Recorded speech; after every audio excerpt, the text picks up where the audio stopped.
तो चलिए आज अपने लोग फिर क्या देखते हैं कि जिंक के अयस्क से जिंक हम कैसे निकालेंगे। इसके पहले अपने लोगों ने क्या पढ़ा? इसके पहले अपने लोगों ने पढ़ा था कि मरकरी के अयस्क से मरकरी कैसे निकालेंगे, कापर के अयस्क से कापर कैसे निकालेंगे। ये कापर और मरकरी कैसी धातुएं थी? अतिक्रियाशील कि मध्यम क्रियाशील कि निम्न क्रियाशील? ये धातुएं थी निम्न क्रियाशील। मरकरी, कापर, वैसे कापर एक ऐसी धातु है जो निम्न क्रियाशील में भी आती है और मध्यम क्रियाशील में भी आती है, लेकिन अमूमन इसको हम लोग किस में ले लेते हैं? निम्न क्रियाशील में। ये धातुएं जल्दी से किसी से रिएक्शन नहीं करती हैं। इन धातुओं के अयस्क से इन धातुओं को हम कैसे निकालेंगे, इसकी स्टडी अपने लोगों ने पहले कर ली है। आइए आज हम लोग देखते हैं कि सक्रियता श्रेणी में के मध्य में आने वाली धातु, मध्य में आने वाली धातु कौन सी है? जिंक। तो ये ऐसी धातु है जिंक कि न ज्यादा सक्रिय है और न ज्यादा निष्क्रिय, न ज्यादा सक्रिय न ज्यादा निष्क्रिय, न ज्यादा सक्रिय न ज्यादा निष्क्रिय, मतलब यह है बीच में। ये जो है सक्रियता श्रेणी में कहाँ रखी जाएंगी?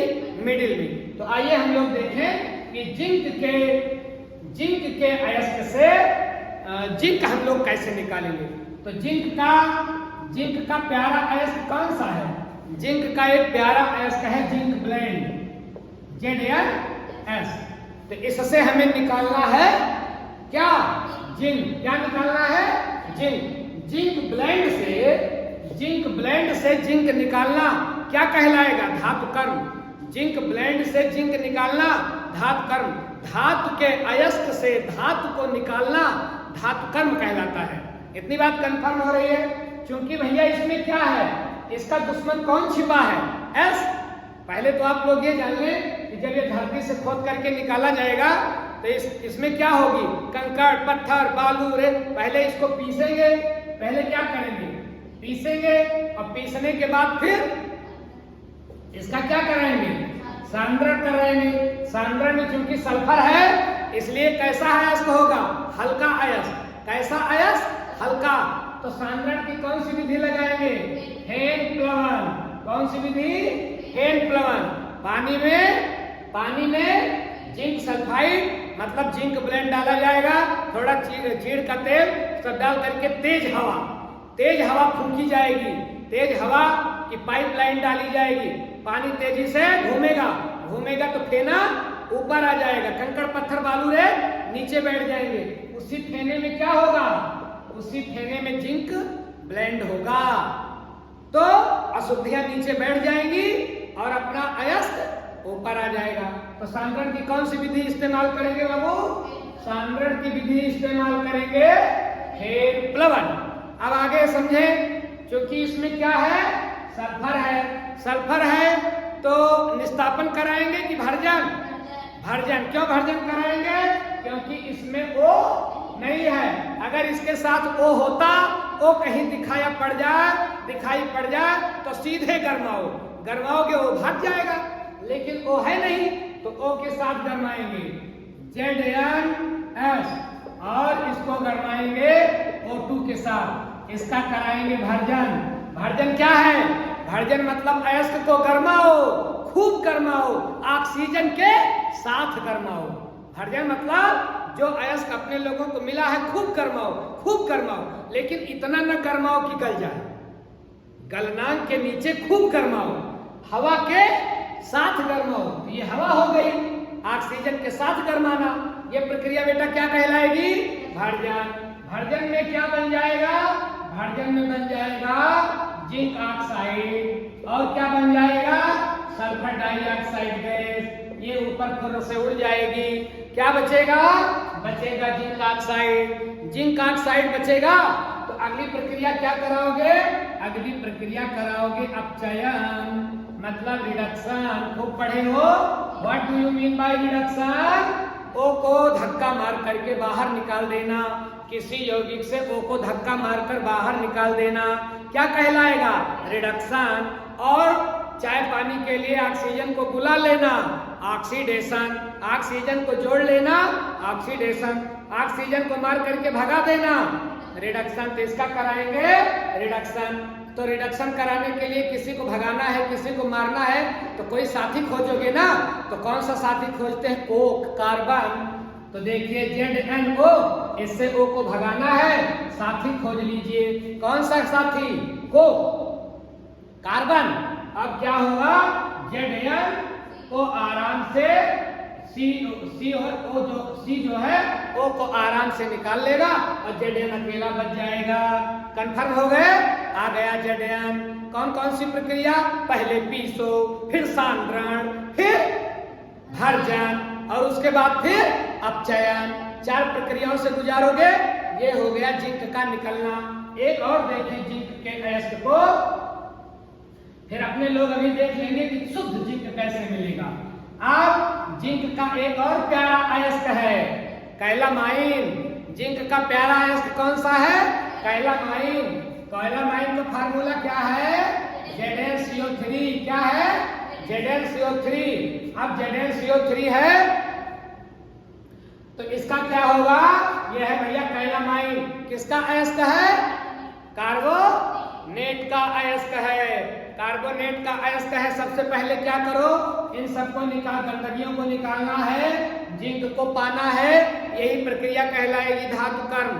धातु के अयस्क से धातु को निकाल लेना, धातु कर्म। धातु कर्म में सबसे पहले पीसो, ठीक है। उसके बाद क्या कराओगे? सांद्रण। क्या कराओगे? सांद्रण। पहले पीसना, फिर सांद्रण। उसके बाद क्या कराओगे? तो देखो इसमें क्या है, O है कि नहीं है? हाँ O है। O है तो क्या कराओगे?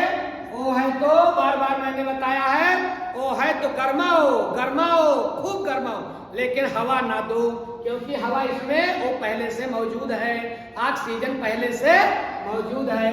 तो इसको गरमाना, बिना O2 के गरमाना क्या कहलाएगा बेटा? कहलाएगा निस्तापन। क्या कहलाएगा? निस्तापन।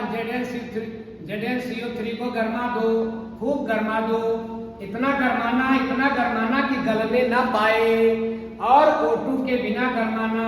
इसको करिए गर्म, प्रक्रिया कहलाएगी निस्तापन। क्या होगा? ZnO बनेगा और CO2 गैस फुर्र से उड़ जाएगी। CO2 गई, बचा जिंक का ऑक्साइड। अब जिंक के ऑक्साइड से हमें क्या मिलना है? जिंक। क्या कराओगे बेटा? अपचयन। क्या कराओगे? अकेले धक्का मारकर जिंक नहीं निकाल पाता, किसको बुलाता है? आ जाओ कार्बन भैया। तो ZnO क्या करेगा? कार्बन को बुलाएगा, कार्बन इसको धक्का लगा करके बाहर करेगा, अपने साथ ले लेगा Zn और बन जाएगा CO। तो CO फुर्र से उड़ गई ऊपर, बचा क्या? Zn। इस प्रकार से जिंक के अयस्क से हम क्या पा लेते हैं? जिंक पा लेते हैं। लेकिन जो जिंक हम पाते हैं वो जिंक अभी शुद्ध नहीं है। तो शुद्ध जिंक प्राप्त करने के लिए क्या करेंगे? शुद्ध जिंक प्राप्त करने के लिए एक विधि लगाते हैं, उसको हम बोलते हैं द्रवण लिक्वेशन विधि। कौन सी विधि बाबू? लिक्वेशन, द्रवण विधि। द्रवण माने द्रव में बदलना। द्रव क्या होता है? जो बहता है वही द्रव है, जिसकी अवस्था बहने वाली हो वही द्रव है। कितनी अवस्थाएं हैं? 3 ही अवस्थाएं हैं दुनिया में, ठोस, द्रव, गैस। तो जो बहे, जिसमें तरलता हो, वो द्रव कहलाता है। तो क्या करेंगे शुद्ध जिंक पाने के लिए? द्रवण कराएंगे। एक ऐसे बर्तन में गरमाएंगे, ऐसे ढाल बना रहे, यहाँ गरमाएंगे तो जिंक जो है, जिंक के साथ जो भी और सारी चीजें होंगी और धातुएं होंगी वो यही होंगी। गरमाएंगे तो जिंक सबसे पहले किसमें बदल जाएगा? द्रव में बदल जाएगा। द्रव में बदल जाएगा तो ऐसे बहते बहते आकर के दूसरे पात्र में इकट्ठा हो जाएगा। नहीं समझ पा रहे हो? ऐसे आप समझो कि जैसे जो है पानी में आप कंकड़ पत्थर डाल दो पानी में, तो अगर ऐसे बर्तन को टेढ़ा कर दोगे तो पानी बह जाएगा और कंकड़ पत्थर उसी में बैठा रह जाएगा। यही तो होगा, पानी ऊपर रहेगा, बह जाएगा। ठीक उसी प्रकार से जब इसको हम गरमाएंगे तो जिंक जल्दी गल जाता है, गल करके क्या बन जाएगा, द्रव बन जाएगा और ढाल वाले बर्तन पर रहता है, तो ये निकल करके दूसरे पात्र में हम इकट्ठा कर लेते हैं और अशुद्धि नीचे बैठी रह जाती है, ये अशुद्धि हो गई। तो ये प्रक्रिया बेटा क्या कहलाएगी, ये प्रक्रिया कहलाएगी परिष्करण। परिष्करण, शुद्ध धातु प्राप्त करना मतलब परिष्करण, रिफाइन करना, जो मिला है उसको शुद्ध करना। तो इस प्रकार से हम पा जाते हैं कौन सी धातु, जिंक धातु। कहाँ पाई जाती है, ये पाई जाती है सक्रियता श्रेणी के बीच में, न ज्यादा एक्टिव न ज्यादा इनएक्टिव। कंफर्म हो गए, शेष अगले वीडियो में।